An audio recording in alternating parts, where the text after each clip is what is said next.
नमस्कार, मैं dietitian Kanchan Khurana, Fortis hospital Greater Noida से आपके साथ जुड़ी हुई हूँ। आज की तेज रफ्तार जिंदगी में हम केवल भौतिक सफलता के पीछे भागने पर अधिक ध्यान दे रहे हैं। ध्यान रहे, हमारी ये इच्छाएं कभी खत्म नहीं होंगी, लेकिन हमारे स्वास्थ्य पर इसका असर जरूर पड़ेगा। इन दिनों हम में से ज़्यादातर लोग ओबेसिटी, डायबिटीज़, कैंसर, फेफड़ों की समस्या, अस्थमा, ब्लड प्रेशर आदि कई गंभीर समस्याओं से पीड़ित हैं। तनाव और परेशानियां हमारी इस व्यस्त और भागदौड़ भरी जिंदगी का हिस्सा बनती जा रही हैं, और ये हमारे मन और शरीर के संतुलन को बेहिसाब तरीके से बिगाड़ रही हैं। हेल्थ के प्रति हमारी लापरवाही की ही वजह से हमारी रोग प्रतिरोधक क्षमता कम होती जा रही है, और इस प्रकार हम किसी भी बीमारी की चपेट में आसानी से आ जा रहे हैं। इस अनहेल्दी ट्रैप से बचने का एकमात्र रास्ता है अपने शरीर को स्वस्थ और फिट रखना। ऐसा करना असंभव नहीं है, लेकिन हमें खुद ही अपने स्वास्थ्य के प्रति सचेत रहने की आवश्यकता है। इसलिए हमें खुद को फिट रखने के लिए कई स्ट्रेटजीज बनानी पड़ेंगी। तो सेहत इंडिया में आज हम चर्चा करेंगे परफेक्ट हेल्थ प्लान की, और डिटेल में समझेंगे उस अप्रोच को जो हमारे शरीर को फिजिकली, मेंटली और इमोशनली स्ट्रांग बना सके। तो आज हम बात कर रहे हैं डाइट के बारे में कि ये लोग पूछते हैं किस तरह का हमारा भोजन होना चाहिए। मैम हमें थोड़ा क्लियर करिए कॉन्सेप्ट्स, हमें समझ नहीं आ रहा। हमें प्रॉब्लम क्या है, ज़रूरत क्या है हमें अच्छा डाइट लेने की? क्या क्या रिक्वायरमेंट है? हम ठीक तो खा रहे हैं, हम अच्छे खासे रोटी खाते हैं, सब्ज़ी खाते हैं, कभी-कभी बाहर का भी खा लेते हैं। लेकिन क्या कोई ज़रूरत है एक पर्टिकुलर अच्छे डाइट प्लान को फ़ॉलो करने की? बिल्कुल ज़रूरत है। हर इंसान के लिए अलग डाइट प्लान होना चाहिए। हर इंसान की जीवन शैली अलग है, हर इंसान का लाइफ़स्टाइल अलग है, उनके जीने का तरीका अलग है, तो उनका डाइट प्लान भी अलग होना चाहिए। अब कुछ लोग दिन में काम करते हैं, कुछ लोग रात में काम करते हैं, तो उनका डाइट प्लान भी अलग होना चाहिए। कुछ बच्चे हैं, कुछ बड़े हैं, कुछ बूढ़े हैं, कुछ लोगों की एक्टिविटी लेवल बहुत अच्छी है, कुछ लोगों का सेडेंटरी लाइफ़स्टाइल है। तो इस हिसाब से हर किसी को एक जोड़ में बाँध के हम नहीं रख सकते। इसीलिए सबका डाइट प्लान अलग तरीके से होना चाहिए। बट मेजर इशू क्या आता है आजकल? आजकल हम यंग जनरेशन को कहाँ जाते हुए देखते हैं? बहुत दुःख होता है मुझे कहते हुए कि सबसे ज़्यादा जो डिरेंज पैरामीटर्स हैं वो हमारे यंग जनरेशन के हैं। सबसे ज़्यादा डिरेंज। आप देखिए लाइफ़स्टाइल, आप देखिए कोलेस्ट्रॉल, इनका ज़्यादा मिल जाएगा। ओपीडी में आते हैं, मैम हमें तो कोई प्रॉब्लम नहीं है, बस ये थोड़ा-सा लिपिड प्रोफ़ाइल डिरेंज है। पर लिपिड प्रोफ़ाइल थोड़ा डिरेंज है, थोड़ा कोलेस्ट्रॉल डिरेंज है, थोड़ा-सा HbA1c डिरेंज है, हमारी शुगर की तरफ भी बढ़ रहे हैं, एलएफटी भी डिरेंज है, और अब हम क्या करें? अब आप हमें बताइए। तो आप बताइए क्या करें? क्या केवल हम कहें कि किसी डायटीशियन से हम मिल लिए हैं और हमने उनकी बात सुन ली है और हमने अपनी डाइट में थोड़े से चेंजेस कर दिए हैं 1-2% जो हम सुन के आए, तो उससे क्या हमारा लाइफ़स्टाइल ठीक हो जाएगा? उससे क्या हमारा डाइट ठीक हो जाएगा? नहीं। हमने फॉलो करनी है एक होलिस्टिक अप्रोच, यानी कि एक संपूर्ण तरीके से, हर तरीके से, मतलब जैसे कहते हैं दुश्मन को कहीं से छोड़ना नहीं चाहिए, चारों खाने चित कर देने चाहिए। तो आपको चारों तरफ से अपने दुश्मन को घेर लेना है, और आपके दुश्मन क्या है? आपकी बीमारी, ये डिजीजेस, ये लाइफस्टाइल फैक्टर्स जिसको हमने अपने लाइफस्टाइल से हटाना है। तो एक तो हमारे लिए बहुत ज़रूरी है जिसे हम कहते हैं डाइट, कि हम खान-पीन पे ध्यान रखें, खाना-पीना अच्छा हो, और क्या चीज़ अपने डाइट में डालें, मैं आपको एक पैटर्न बताती हूँ। सबसे पहले सुबह उठिए 6 बजे, थोड़ा-सा, अगर पेट साफ नहीं होता है तो गुनगुना पानी पीजिए।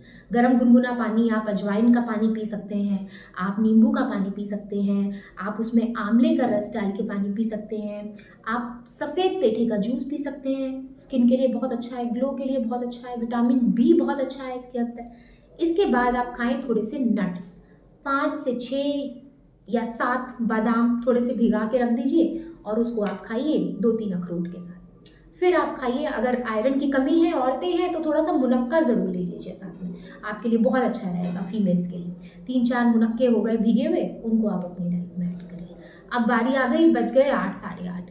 अब 8 साढ़े 8 बज गए, हम सोचेंगे कि नाश्ते में क्या बनाएँ? बनाना ये 8 साढ़े 8 बजे नहीं सोचना, ये 1 दिन पहले सोच के सोना है कि अगले दिन नाश्ते में क्या बनेगा, ताकि 8 साढ़े 8 हमारा नाश्ता हमारे पेट में चला जाए।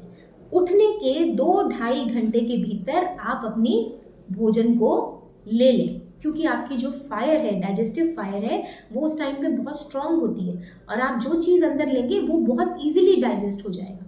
पेट साफ करने के बाद अपना नाश्ता लीजिए, नाश्ते में आप क्या खा सकते हैं, कोई भी ऐसी चीज़ खाइए जो सिर्फ कार्बोहाइड्रेट ना हो, उसके अंदर बैलेंस्ड अमाउंट हो, उसके अंदर प्रोटीन हो, उसके अंदर फाइबर हो। फाइबर बहुत ज़रूरी है। आप देखेंगे यंगस्टर्स में कॉन्स्टिपेशन की प्रॉब्लम बहुत ज़्यादा बढ़ती हुई नज़र आती है, तो आप अपनी डाइट में फाइबर का ज़रूर इस्तेमाल करिए, जैसे कि ब्रोकन व्हीट उपमा, यानी कि जैसे गेहूं का दलिया या बाजरे का दलिया, आपको सब मिल जाएगा। बाजरे का दलिया, जैसे कि ओट्स का दलिया, इन चीज़ों को नाश्ते में बनाइए। अगर आप दलिया खाने वाले इच्छुक नहीं हैं दलिया खाने के, तो आप चीले बना सकते हैं, अलग अलग तरह के चीले, किसी भी चीज़ का चीला बना लीजिए। मूंग की दाल का चीला, हरी मूंग की दाल का चीला, ओट्स का चीला, आप बेसन का चीला बनाइए।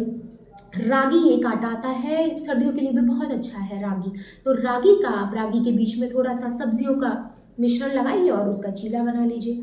ठीक है, इन चीज़ों का चीला बनाइए। उसके बाद अगर चीले के भी आप शौकीन नहीं हैं, आप कहेंगे कि नहीं हम तो बिल्कुल रोटी खाने वाले हैं, हमें तो पराठा ही बताइए, तो कोई प्रॉब्लम नहीं है। आप इतनी अच्छी अच्छी हरी सब्जियां आ रही हैं, बथुआ आ रहा है, बिल्कुल भी सीजनल सब्जियों को स्किप नहीं करिए। जो सीजनल सब्जियां हैं, अभी जैसे सर्दियों में आप बथुआ है, मेथी है, पालक है, इन सबको अपने खाने में इस्तेमाल करिए। इनका पराठा बना लीजिए, लेकिन पराठा वो नहीं जो अब तक आप खाते आए थे। ये जो पराठा बनाएंगे आप, इसमें आप मिश्रण ज़्यादा डालेंगे और गेहूं का आटा कम रखेंगे, और इसको आप केवल तवे पे रोस्ट कर देंगे, सेक देंगे। इसमें आप घी, मक्खन, ये चीज़ें नहीं लगाएंगे। अगर आपकी बहुत अच्छी एक्टिविटी रहती है, अच्छे हेवी वर्कर हैं, तो आप घी मक्खन का इस्तेमाल कर सकते हैं।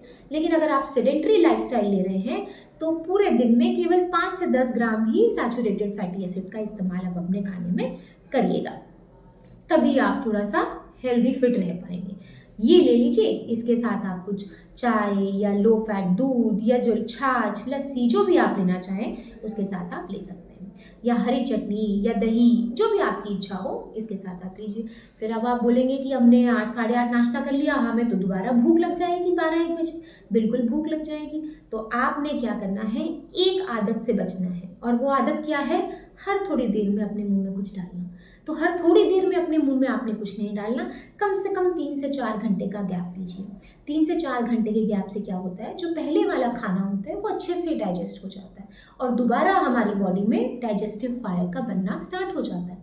जब वो डाइजेस्टिव फायर दोबारा बनती है, उसके बाद जो भी हम अपने खाने में डालते हैं तो वो अच्छे से डाइजेस्ट हो जाता है। आप बीच में 11-12 बजे के करीब एक फल ले सकते हैं, कोई भी फल आपकी चॉइस का, चाहे वो अनार हो, चाहे वो जितने भी फल आ रहे हैं सारे फल खाइए। मैं नहीं कहूँगी ये फल खाइए ये ना खाइए, नहीं, सीजन के जितने फल हैं, अगर आप हेल्दी फिट रहना चाहते हैं तो फल ज़्यादा खाइए, 2-3 अलग अलग तरह के फल खाइए।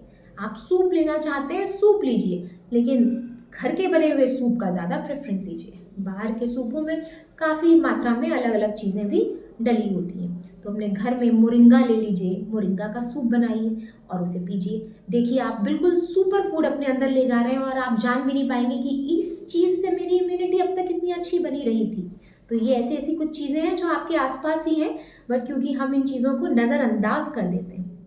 फिर आप 1-1:30 बजे अपना लंच लीजिए, अच्छे से सलाद खाइए, फाइबर रखिए अपने डाइट में, मैदे का इस्तेमाल कम करिए। अगर आप रोटी बना रहे हैं तो कोशिश करिए कि मोटे अनाज की रोटी बने। अगर आपको मोटा अनाज खाने की आदत नहीं है अभी तक, तो आप क्या कर सकते हैं, शुरुआत में अपना 50% गेहूं का आटा और 50% मोटा अनाज जैसे कि जौ, जवार, बाजरा, sorghum, रागी, ये सब मोटे अनाज में आता है, और इसको आप 50% मिला के उसकी रोटी बना के वो आप खाइए। तो आपकी बॉडी में न्यूट्रिशन भी जा रहा है, आपकी बॉडी में फाइबर भी जा रहा है, और आपके शरीर को जो अंदर तक जान ताकत मिलनी चाहिए वो भी मिल रही है। साथ में जितनी भी सीजनल सब्जियां हैं वो आप खाइए, दाल है, दही है, जो आपकी चॉइस है उसमें आप ऐड कर सकते हैं। जैसे हम बात कर रहे थे लंच की, तो लंच में आप डालिए मोटा अनाज, और जितनी भी सीजनल सब्जियां हैं जैसे बथुआ है, मेथी है, पालक है, सहजन के फूल हैं, सहजन की स्टिक्स हैं, ड्रम स्टिक्स हैं, इन सबको अपने खाने में इंक्लूड करिए। बिल्कुल भी किसी चीज़ को मिस नहीं करिए। ये नहीं सोचिए कि कोई बात नहीं, कौन बनाएगा, कौन काटेगा, सर्दियों की सब्ज़ी नहीं। किसी भी तरह से किसी भी रूप में उन्हें डालिए, क्योंकि वो सारा सीज़न आपको नहीं मिलेंगी, और जितना न्यूट्रिशन वो अभी दे के जाएँगी, वो अगले फिर आपको गर्मियों में भी आपकी बॉडी के अंदर स्टोर रहेगा और आपके लिए काम आएगा। तो आपने अपने लंच में डाला, मोटा अनाज डाल दिया, दाल डाल दी, सब्ज़ी डाल दी, सलाद ले लिया, दही, रायता, चावल, जो भी आप कार्बोहाइड्रेट को अच्छे से अपनी प्लेट को बैलेंस करके खाइए। कार्बोहाइड्रेट को 50 से 60% तक, और फिर उसके बाद 20% तक प्रोटीन और 20% तक फैट, और इस तरह से आपका प्लेटर रहना चाहिए। शाम को कभी भूख लग जाती है, कभी लगता है कि भाई शाम को हमें कुछ चाहिए खाने के लिए, तो आप थोड़ा-सा अपनी चाय या कुछ ऐसी चीज़ या छाछ, कुछ भी आप ले सकते हैं जो घर का बना हुआ हो। अब बच्चे हैं या कोई ग्रोइंग स्टेज में है या जिसको प्रोटीन की आवश्यकता है, तो उनको आप सत्तू बना के दे सकते हैं। सत्तू बहुत अच्छा रहता है। अब खाने के लिए कुछ चाहिए तो मेरी आपको एडवाइस है कि भुना मखाने को ड्राई रोस्ट कर लीजिए और उसको आप स्नैक्स के तौर पे, मंचिंग के तौर पे खाइए। मैं बिल्कुल एडवाइस नहीं करूँगी कि आप मार्केट से कुछ लाइए और शाम को खा लीजिए। बिल्कुल आप बाहर के जो भी डब्बा बंद चीज़ें लाते हैं, पैक्ड आइटम लाते हैं, उन पे अपना फ़ोकस ज़्यादा नहीं रखिए। उनको गेस्ट के लिए पड़े रहने दीजिए। आप अपने लिए मखाने खाइए जो आपके लिए ज़्यादा हेल्दी है ना? और रात में जैसे मैंने आपको बताया कि आपका जो पिरामिड है वो उल्टा हो जाएगा। ऐसे नहीं होगा, ऐसे होगा। यानी कि नाश्ता आपका होगा ज़्यादा, लंच आपका होगा थोड़ा कम और डिनर आपका होगा और भी कम। तो डिनर में हम और कम क्या कर सकते हैं? डिनर में हम, अगर हम लंच में 4 रोटी खाए हैं तो डिनर में हम 2 या 3 कर सकते हैं। या फिर हम अगर थोड़े से बूढ़े लोग हैं तो वो डिनर में दलिया, खिचड़ी इसको इंक्लूड कर सकते हैं अपने डाइट में। अगर बच्चे हैं तो वो प्रोटीन की आइटम खा सकते हैं। मिड एज के लोग हैं तो वो अपने खाने में संतुलित आहार जैसे कि रोटी, सब्ज़ी, चावल, ये सब डिनर में खा सकते हैं, अगर आप जल्दी डिनर कर रहे हैं। लेकिन अगर आपका डिनर लेट हो रहा है और किसी वजह से आप अपना डिनर आज 7:30 बजे या 8 बजे नहीं कर पाए और वो किसी वजह से डिले हो गया, तो कोशिश करिए कि उस दिन आप थोड़ी मात्रा में चीज़ खाइए। जो भी आपकी भूख है उससे कम कर दीजिए, और जो न्यूट्रिशन युक्त चीज़ें हैं, दाल है, सब्ज़ी है, प्रोटीन है, इनको ज़्यादा लीजिए अपने अमाउंट में, और बाकी चीज़ों को कम करिए। अपनी डाइट को आप खुद जान जाएंगे कि हमने बैलेंस डाइट खाया है और आज हम हेल्दी फील कर रहे हैं। कल हमारा पेट बहुत अच्छे से साफ़ हुआ, अब हमारा पेट आगे अच्छे से साफ़ होगा, और जिस दिन आप जंक फूड खा के आएंगे उस दिन भी आप समझ जाएंगे कि आज हमने कुछ गड़बड़ कर दी, हमने अपनी आंतों को चोकर नहीं दिया। अब आंतें आगे कैसे लेके जाएंगी खाने को, और सुबह पेट कैसे साफ़ होगा? नतीजा ये निकलेगा कि पूरा दिन हमारा खुशहाल भरा नहीं हो पाएगा। तो अपनी डाइट, अपना बैलेंस, होलिस्टिक अप्रोच फॉलो करिए, एक्सरसाइज, योगा, मेडिटेशन, इन सबको अपनी लाइफस्टाइल में इंक्लूड करें। दूसरी हमारी बात है कि एक्सरसाइजेस, क्या हम एक्सरसाइजेस कर रहे हैं, कितनी देर तक करते हैं, किस इंटेंसिटी से करते हैं। चलिए ठीक है, हम हाई एक्सरसाइजेस करने लायक नहीं हैं, उतनी हेल्दी नहीं है बॉडी, थोड़ा सा वेट गेन है, तो क्या हम कुछ लो या मीडियम पेस की एक्सरसाइज भी कर सकते हैं?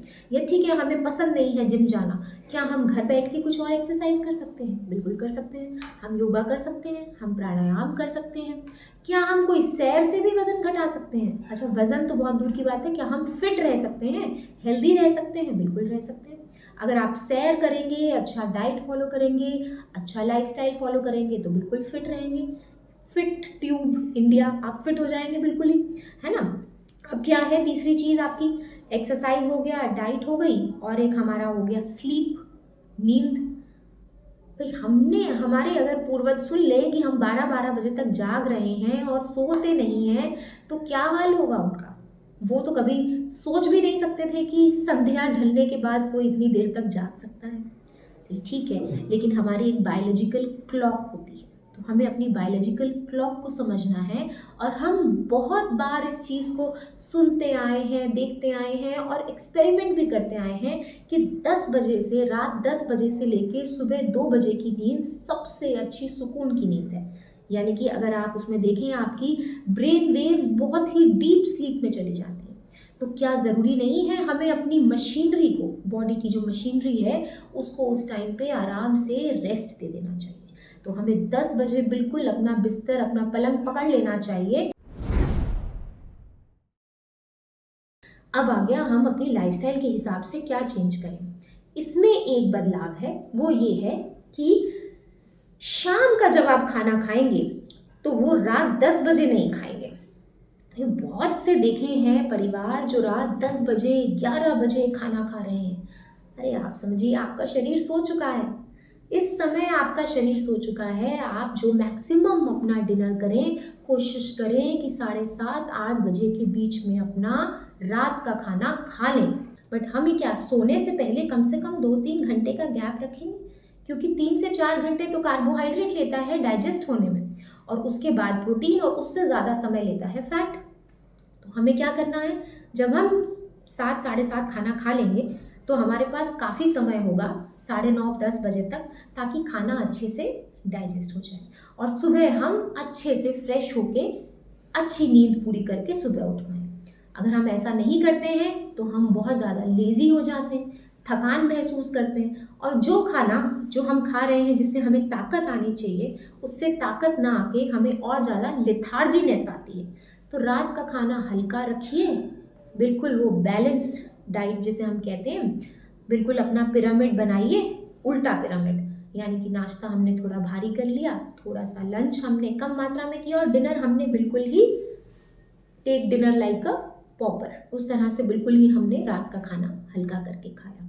इस तरह से अपनी दिनचर्या कीजिए और फिर आप देखिएगा कि आपके शरीर में क्या तंदुरुस्ती आती है और क्या चुस्ती आती है। फिर आपको ना आपको लगेगा कि मेरी नींद नहीं पूरी हुई, क्योंकि आप सो गए हैं जल्दी, पूरी 8 घंटे की नींद ले रहे हैं। सुबह भी आप ब्रह्म मुहूर्त में जल्दी उठ जाएंगे, आप उगता हुआ सूरज देखेंगे, आप नंगे पैर बाहर जाके सैर कर सकते हैं।